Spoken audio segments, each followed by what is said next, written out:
Halo semuanya, ya. Salam sehat selalu. Bertemu kembali di mata kuliah akuntansi biaya pertemuan ke-9 ya, di mana kalian di minggu lalu sudah melakukan ujian tengah semester dan hasilnya juga kalian sudah bisa lihat di akun Siakat masing-masing. Ada pun perbaikan ya, daripada perbaikan atau catatan daripada hasil pengerjaan UTS kalian. Bapak sudah sampaikan di masing-masing akun Google Classroom kalian ya. Jadi kalian bisa akses di Google Classroom kalian terkait dengan menu assignment ya. Kalian juga bisa lihat catatannya seperti apa. Catatan itu menjadi dasar perbaikan atau perhatian pada saat nanti kalian ujian akhir semester ya. Khususnya kemarin di ujian tengah semester itu banyak sekali apa namanya eksplorasi daripada soal esai yang tidak maksimal ya, sehingga nilainya juga tidak maksimal. Padahal kalau seandainya kalian bisa kritisi atau eksplorasi lebih mendalam terkait dengan soal esai itu, kalian akan mendapatkan nilai tambahan. Oke, oke, tidak masalah ya. Ujian tengah semester lanjutkan. Apabila nilai ujian tengah semester kurang maksimal, diharapkan kalian pada saat ujian akhir semester lebih maksimal lagi ya. Oke, kita masuk ke pertemuan ke-9, di mana pertemuan ke-9 ini kita akan lanjutkan materi. Sebelumnya seperti biasa, Bapak jelaskan dulu terkait dengan rencana pembelajaran semester, di mana pertemuan ke-9 ini kita akan membahas terkait dengan job order costing bagian pertama. Kita akan bagi dua sesi. Yang pertama di minggu ini job order costing bagian pertama, dan minggu depan adalah job order costing bagian kedua. Oke, untuk job order costing bagian pertama ini, materi yang akan dibahas terkait dengan konsep dasar sistem penetapan biaya, perbedaan job costing dan proses costing, actual costing versus normal costing, aliran biaya dalam sistem penetapan biaya kerja, dan ada beberapa contoh latihan soal, gitu ya. Oke, kita langsung masuk saja. Semoga sudah tampil di layar masing-masing. Oke, sudah tampil ya. Job order costing bagian pertama pertemuan ke-9. Oke. Ya, kalau yang masih bingung, job order costing itu adalah pembiayaan pesanan pekerjaan, gitu ya. Oke, pada dasarnya uh, perusahaan itu perlu menghitung daripada berapakah biaya yang dikeluarkan pada saat kegiatan operasional perusahaan. Selanjutnya juga manajer mengajukan pertanyaan ini untuk berbagai tujuan pada dasarnya, yang termasuk merumuskan strategi secara keseluruhan, keputusan penetapan produk dan layanan, dan keputusan penetapan harga. Ini penting ya, biaya itu mencerminkan daripada keseluruhan mutu dan kualitas daripada barang ini ya. Bab ini menyajikan konsep dasar penetapan biaya kerja. Oke, yang pertama adalah konsep kerangka sistem penetapan biaya, di mana konsep kerangka sistem penetapan biaya ada 5 istilah berikut ini yang merupakan konsep kerangka yang akan digunakan dalam penentuan pembiayaan pesanan pekerjaan. Yang pertama adalah objek biaya. Pada dasarnya objek biaya itu merupakan sesuatu di mana pengukuran biaya yang terpisah sangat diinginkan uh, kegiatan produksi barang tersebut. Oke. Yang kedua, biaya langsung dari objek biaya adalah biaya yang terkait dengan objek biaya tertentu dan dapat ditelusuri dengan cara yang lain secara ekonomis. Atau biaya langsung ini adalah biaya yang bisa langsung diidentifikasi. Oke. Yang ketiga adalah biaya tidak langsung dari objek biaya adalah biaya yang terkait dengan objek biaya tertentu namun tidak dapat dilacak dengan cara yang layak secara ekonomi. Maksudnya di sini biaya tidak langsung itu adalah biaya yang tidak dapat diidentifikasi secara langsung. Oke, adapun hubungan antara ketiga konsep tersebut adalah sebagai berikut. Yang pertama adalah penugasan biaya. Oke, ada biaya langsung, ada biaya tidak langsung, ya. Dimana biaya langsung itu biayanya bisa ditelusuri secara langsung terkait dengan objek biayanya, sementara biaya tidak langsung itu biasanya yang tidak dapat diidentifikasi secara langsung dan perlu dialokasikan dalam pembiayaan dalam penentuan objek biaya. Oke, berikutnya cost pool ya adalah pengelompokan item ya biaya tidak langsung per itemnya, maksudnya di sini adalah drivernya atau daripada cost of sales. Jadi kalau seandainya masing-masing biaya taruhlah di departemen produksi ya semuanya berarti cost of sales atau cost poolnya berada di departemen produksi, gitu ya. Pengelompokan biaya berdasarkan daripada satu kesatuan biaya itu sendiri. Oke. Berikutnya, dasar alokasi biaya adalah faktor yang menjadi dasar untuk menghubungkan secara sistematis biaya tidak langsung atau kelompok biaya tidak langsung ke objek biaya. Berikutnya adalah perbedaan job costing dan perbedaan proses costing. Oke, ini ya, kadang ada dua sistem dasar yang digunakan dalam mengidentifikasi biaya, baik itu produk maupun jasa, di mana ada job costing, di mana juga ada proses costing. Oke. Kita masuk ke bagian pertama dulu ya, job costing. Job costing ini adalah unit atau beberapa unit dari produk atau jasa yang berbeda yang disebut dalam perusahaan, ya. Di mana sistem job costing ini digunakan dalam pengelompokan atau pengumpulan biaya secara terpisah untuk setiap produk dan jasa. Sementara proses costing, dalam sistem proses costing, objek biaya adalah unit produk atau layanan identik atau serupa. Nah, ini kuncinya serupa ya. Proses costing mengalokasikan biaya di antara semua produk yang diproduksi selama periode tersebut, di mana pada setiap periode sistem pengetahuan biaya proses membagi total biaya untuk memproduksi ya terkait dengan produk maupun layanan yang identik atau serupa dengan jumlah total unit yang dihasilkan untuk mendapatkan biaya per unit. Nah, ini ya, ada job costing system, ada proses costing system. Oke, di mana untuk job costing system itu unit produk yang atau jasa ya yang diklasifikasikan berbeda. Sementara untuk proses costing unit produk atau jasa yang sejenis. Nah, ini perbedaannya ya. Oke, contohnya untuk job costing dan proses costing seperti ini ya. Yang di atas itu adalah job costing, yang kedua adalah proses costing. Oke ya, kalian bisa cermati. Oke, kita bisa lanjutkan. Berikutnya 7 langkah pendekatan job posting, di mana pada dasarnya pada saat kita melakukan perhitungan job posting, yang pertama adalah identifikasi setiap pekerjaan dengan job posting yang terpilih, di mana kata kuncinya adalah produk atau layanan yang berbeda-beda, itu perlu kita identifikasi dari masing-masing pekerjaan. Yang kedua, kita cermati dulu yang pertama, objek biaya adalah setiap pekerjaan biasanya.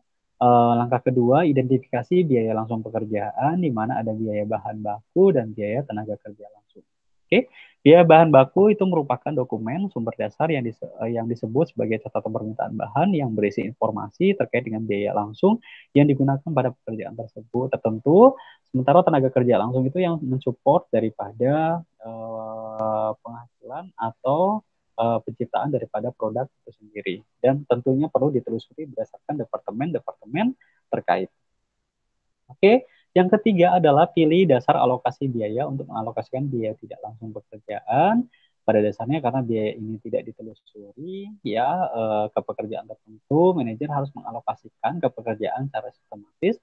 Perusahaan juga sering menggunakan beberapa basis alokasi biaya untuk mengalokasikan biaya tidak langsung karena biaya tidak langsung yang berbeda memiliki cost driver ya atau biaya penggerak yang berbeda-beda. Yang keempat, langkahnya adalah identifikasi biaya tidak langsung yang berhubungan dengan setiap alokasi biaya. Di mana manajer pertama-tama harus mengidentifikasi basis daripada alokasi biaya, kemudian manajer juga harus mengidentifikasi daripada biaya-biaya yang memang berkaitan dengan produk yang dihasilkan.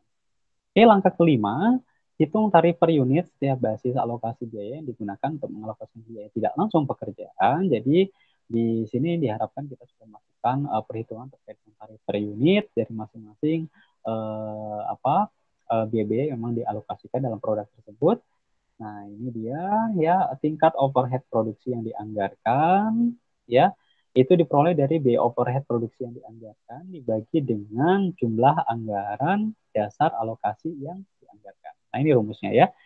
Apabila kalian diminta untuk mencari tingkat overhead produksi yang dianggarkan, itu bisa diperoleh dari biaya overhead produksi yang dianggarkan dibagi dengan jumlah anggaran dasar alokasi yang dianggarkan. Berikutnya, untuk angka ke-6, hitung biaya tidak langsung yang dialokasikan setiap pekerjaan, di mana biaya tidak langsung suatu pekerjaan dihitung dengan mengalihkan jumlah aktual dari setiap basis alokasi yang berbeda yang terkait dengan pekerjaan dengan tingkat biaya tidak langsung yang dianggarkan dari setiap basis alokasi. Ini juga melanjutkan daripada perhitungan langkah kelima tadi. Yang langkah ketujuh, hitung biaya total pekerjaan dengan menambahkan semua biaya langsung dan tidak langsung setiap pekerjaan. Oke, kita bisa lanjutkan, itu overview. Kita masuk ke job costing overview untuk biaya manufaktur. Pada dasarnya di sini yang sudah Bapak jelaskan ya, ada manufacturing overhead, ada direct labor, ada indirect cost ya, di mana di sini ada biaya tidak langsung yang memang bisa dialokasi, biaya tidak langsung yang tidak bisa dialokasi atau diidentifikasi ya. Untuk poin di atas itu indirect cost pool ya, yang bagian tengah itu cost allocation base dan cost object, yang terakhir itu adalah direct object. Gitu. Itu klasifikasi berdasarkan job costing daripada beberapa biaya yang memang sering dijumpai di beberapa perusahaan. Oke. Perbedaan biaya aktual dan biaya normal, pada dasarnya actual costing dan normal costing kalian bisa lihat di sini. Kalau direct cost ya, actual cost itu adanya di atas ya. Actual direct cost itu pada dasarnya adalah bagaimana caranya produk itu kalau seandainya mengkonsumsi daripada biaya memang langsung yang bisa diidentifikasi, contohnya biaya bahan baku ya, biaya tenaga kerja ya, sementara indirect cost itu biasanya cenderung kepada yang sifatnya itu fluktuatif atau biasanya memang biaya yang ditemukan adalah biaya overhead gitu ya. Oke, berikutnya adalah telusuri aluran biaya dalam sistem penetapan biaya.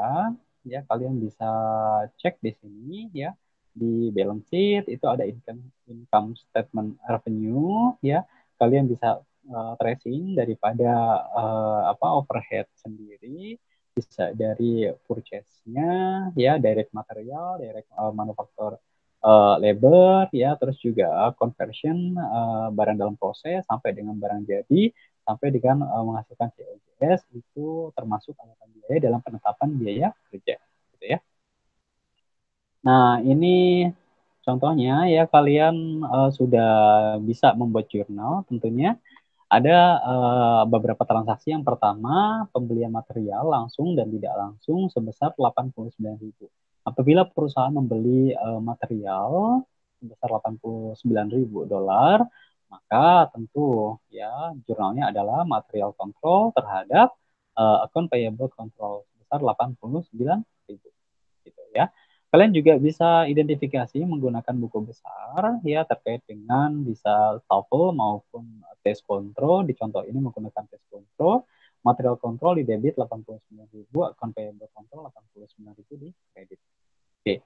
Yang kedua, material dikirim ke plan pabrik manufaktur, di mana bahan langsungnya adalah 81.000 dan bahan tidak langsungnya adalah 4.000. Oke. Jurnalnya tentu work in process control 81.000, manufacturing overhead control itu 4.000, dan totalnya adalah material control sebesar 85.000. Kalian posting ke general ledger masing-masing ya. Kalau debit ya masukkan ke debit, kalau kredit ya masukkan ke kredit. Jangan lupa dituliskan nomor daripada nomor transaksinya, nomor transaksi nomor 2 ada material control, di kredit work in process di debit, dan manufacturing overhead control itu di debit. Oke. Berikutnya kewajiban perusahaan dalam menggaji ya pekerja manufaktur, pekerja langsung itu 39.000, itu biasanya memang karyawan-karyawan tetap ya, dan karyawan kontrak, dan karyawan yang tidak langsung atau dikatakan karyawan harian atau buruh harian lepas gitu ya. Ini contohnya jurnalnya work in process control 39.000, itu untuk yang mengakomodir gaji pekerja langsung. Sementara yang tidak langsung itu masuknya ke overhead, manufacturing overhead control sebesar 15.000. Kreditnya adalah wage payable control ya, di mana di sini kalian bisa masukkan di akun kredit ya. Oke, kalian masukkan juga ya, posting ke general ledger kalian masing-masing ya. Dari mana akun-akun yang kalian sudah dapatkan, kalian tempatkan, dan jangan lupa kalian cantumkan juga nomor transaksinya. Ini nomor 3 otomatis kalian cantumkan berdasarkan posisi debit dan kreditnya ya. Berikutnya total pembayaran gaji manufaktur yang untuk sebulan $24.000 ya. Tentu ya jurnalnya seperti ini ya, hampir sama dengan di atas ya. Kalian posting juga ke General Ledger. Oke. Kelima, ada transaksi biaya overhead produksi tambahan terjadi selama bulan tertentu ya sebesar 75.000, di mana biaya ini terdiri dari gaji teknik dan pengawasan 44.000, utilitas dan perbaikan 11.000 ya. 44.000 ya, sorry ya, kelebihan 01, utilitas dan perbaikan 11.000, asuransi kadaluarsa, asuransi yang akan jatuh tempo maksudnya adalah 2.000, dan depresiasi daripada peralatan sebesar 18.000. Oke, jurnalnya seperti ini, manufacturing overhead control 75.000, total daripada biaya overhead yang dikeluarkan selama 1 bulan. Selanjutnya di kredit ada salaries payable, ada account payable, ada kumulatif depreciation control, dan prepaid insurance control ya. Oke, berikutnya setelah kalian identifikasi dan kalian buat jurnal dan kalian juga posting ke General Ledger, kalian bisa lihat berdasarkan General Ledger yang tampil di layer masing-masing. Ada account payable control ya, ada sampai dengan salary payable control ya. Ini dia ya, dari transaksi 1 sampai dengan transaksi 5 yang kalian sudah kerjakan. Kita masuk ke transaksi nomor 6. Alokasi biaya produksi setiap produk itu 80.000. Tentu jurnalnya adalah work in process control terhadap manufacturing overhead allocation ya. Itu 80.000 dan 80.000 debit dan kredit. Kalian posting juga alokasinya di masing-masing general ledger ya. Kalau manufacturing overhead di kredit, kalian tempatkan di kredit, jangan lupa untuk item transaksinya nomor 6 kalian cantumkan juga. Begitupun work in process control juga sama, kalian cantumkan juga nomor indeksnya transaksi nomor 6 di debit. Oke, yang ketujuh, penyelesaian dan pengalihan barang ya, barang jadi dari 8 pekerja individu sebesar $188.800, di mana jurnalnya di sini adalah finished goods ya, barangnya sudah jadi sebesar 188.800 terkait dengan work in process control ya di kredit. Oke, kalian posting juga ke general ledger ya, hampir sama dengan transaksi yang sebelum-sebelumnya. Terus perusahaan juga mengetahui bahwa harga pokok penjualan ditetapkan sebesar 180.000 ya. Kalian bisa jurnal seperti ini, cost of goods sold terkait sampai finished good ya, di debit dan kredit. Oke. Kalian posting juga ke general ledger masing-masing ya. Jangan lupa indeksnya transaksi nomor 8 kalian cantumkan di sebelah kiri ya. Oke, yang ke-9, perusahaan membayar gaji marketing dan customer service serta biaya iklan yang masih harus dibayar. Itu ada gaji departemen marketing $35.000, biaya iklan $10.000, dan gaji departemen customer service itu $15.000 ya. Jurnalnya seperti ini, marketing and advertising cost ya $45.000, customer service cost, salaries payable, dan account payable ya. Oke. Nah, ya kalian sudah melakukan jurnal, kalian juga sudah melakukan posting ke General Ledger, ya tampilannya seperti ini ya. Jangan lupa kalian cermati juga dari masing-masing indeks transaksi nomor 1 sampai dengan nomor 9. Kita lanjutkan ke transaksi nomor 10, pendapatan penjualan secara kredit. Jadi pada dasarnya perusahaan mendapatkan penghasilan terkait dengan penjualan ya secara kredit. Tentu rumusnya adalah atau jurnalnya adalah receivable control sebesar 270.000 terkait dengan revenue atau sales sebesar 270.000. Kalian posting juga ke general ledger. Oke. Sudah selesai ya sampai dengan transaksi 10 untuk job order posting ya. Oke, untuk di minggu ini tidak ada tugas dari Bapak. Terima kasih atas perhatiannya. Dan sampai jumpa di pertemuan ke-10 di minggu depan dengan melanjutkan materi job order costing tahap kedua. Baik, oke. Terima kasih atas perhatiannya. Ya, apabila ada pertanyaan, kalian bisa sampaikan di forum Google Classroom. Oke, terima kasih dan sampai jumpa di pertemuan berikutnya.